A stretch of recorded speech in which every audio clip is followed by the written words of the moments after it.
Welcome back to my Vampires English class. This class has begun with an introduction to my favorite way of speech, the British accent, and today I finally found the time to talk more in depth about the British accent. Disclaimer first, British accents includes numerous different tones, amongst which I have only the most superficial grasp of one or two. But I shall skip all the complications and just share with you guys some fundamentals.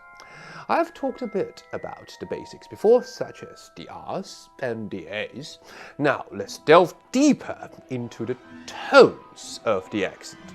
However, because each one of us is at different level, of a different age, with different needs. Thus, what could be better than traveling through time at Hogwarts, following the magical path of Harry Potter, picking up the accents along the way.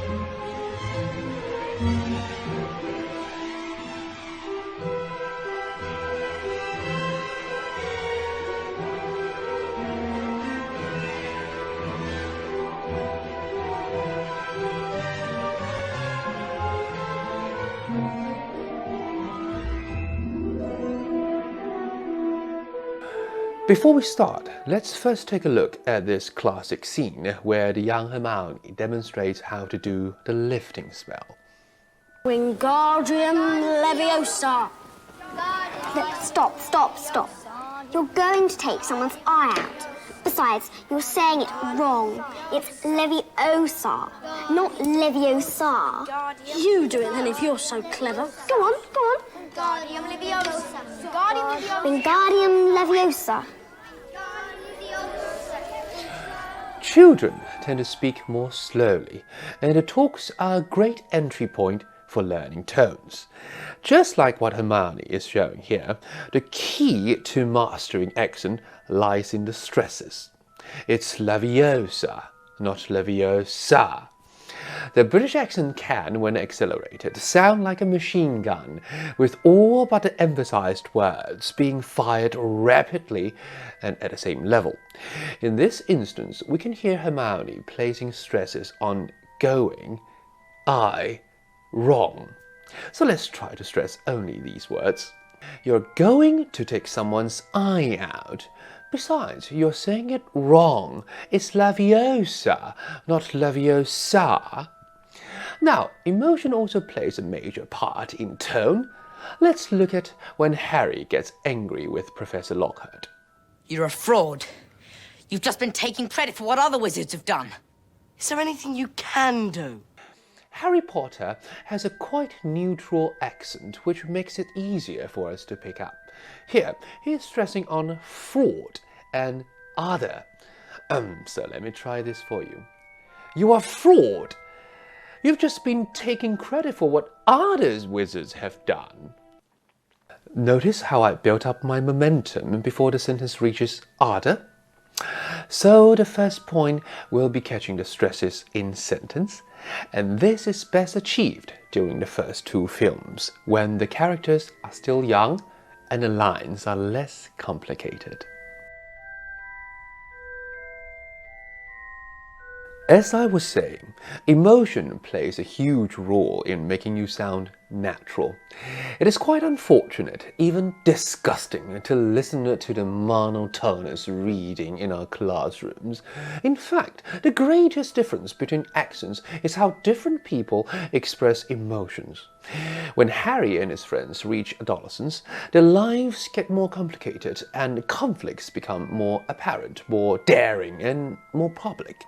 Let's hear first how our good girl Hermione complains about a tedious class. First, you must look beyond. What a load of rubbish. Where did you come from? Me? Been here all this time. Remember how I talked about stresses? Rubbish here, obviously, is the key word, since Hermione thinks astrology is just a waste of her precious time. We, therefore, must place all our strength on the last word, while keeping all the other words as light as possible. What a load of rubbish! The entire sentence is moving downward to give an emphatic end. But please remember, the decline must be gradual. What a load of rubbish! Here, let's look at another example. This time we are going to be meaner. Why so tense, Potter? My father and I have a bet, you see. I don't think you're going to last 10 minutes in this tournament. He disagrees. He thinks you won't last 5. The first thing we notice is how fast Draco speaks. If you're only beginning, you must start slow and pronounce each syllable clearly. Remember, you are taunting, so even in slow motion, you still need to place emphasis on the right parts. Why so tense, Potter? My father and I have a bet, you see. I don't think you're gonna last 10 minutes in this tournament. Now, after you've tried this for at least a dozen times, speed up. Why so tense, Potter? My father and I have a bet, you see. I don't think you're gonna last 10 minutes in this tournament.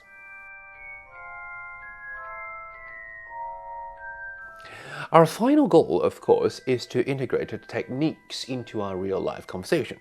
As Harry, Hermione, and the others grow up into young adults, their sentences are more complete, their speed faster, but with less dramatic, less exaggerated stresses.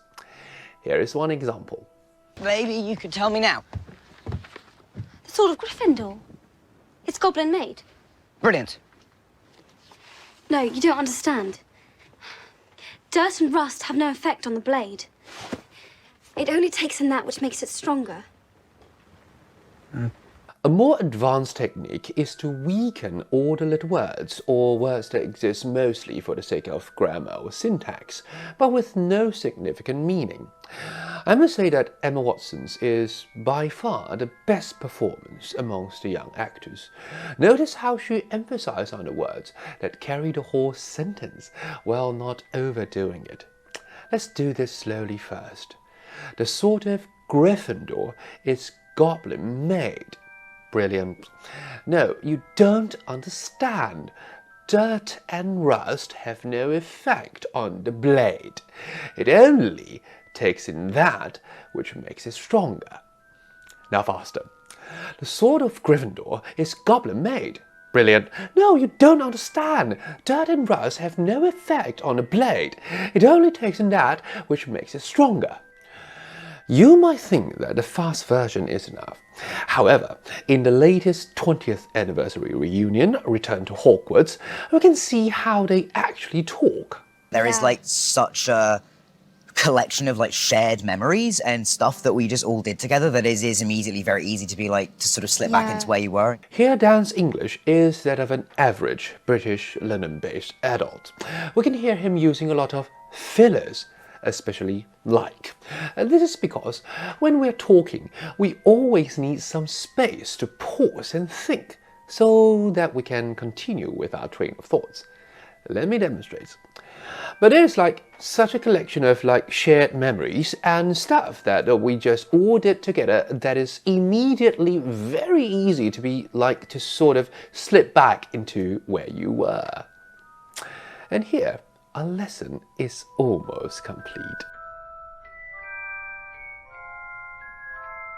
Most of my students have these questions. What do we have to do when we encounter words we don't know? Is KK phonetics useful? As I've said many times before, you don't need any additional rules. English, as with other European languages, bases its pronunciation in the spelling. Allow me to demonstrate.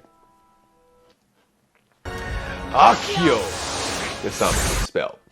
Notice the double C's. They usually have the K sound, and the vowels follow this simple advice. When a word does not look like English, the 5 vowels A, E, I, O, U usually follows their Latin rules, which luckily are exactly like Japanese. A for A, E for I, U for U, E for E, and O for O. Aloha, the unlocking spell. Again, simply follow the Latin version of the vowels and you will first see the Hawaiian greeting aloha, followed by mora. The tricky part is the stress, which can only be learned from listening to them in the films. But the general rule is that when a word is long, the first syllable is unlikely to stress. Expelliarmus, the disarming spell. Notice all the vowels in the word. Usually English learning muggles overlook the I and A, but in this spell you should hear the ear instead of E. Let's try another. Wingardium Leviosa. Lifting spell. A bit more tricky, eh? But the two words only differ in the places of stress. Easy peasy.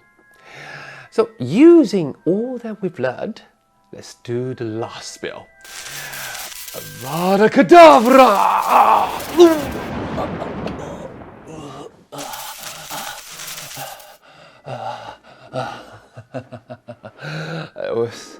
I was having too much fun. Of course, British accents have more varieties than what I can cover in a lifetime.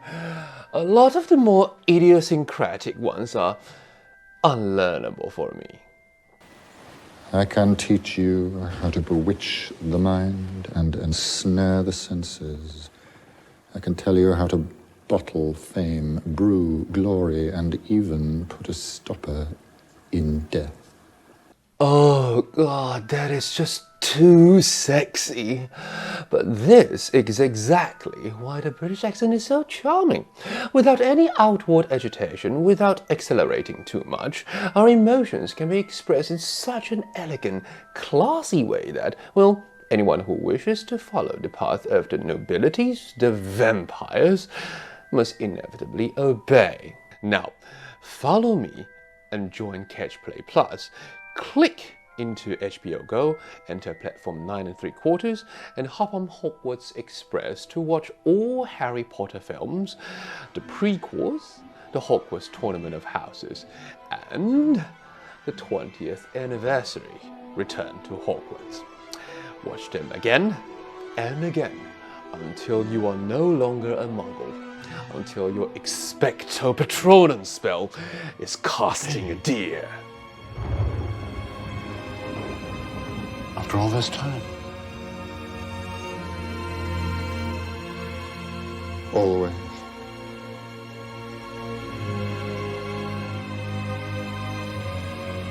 So when the time comes. Yes, you must be always watching. And see you in my next lesson.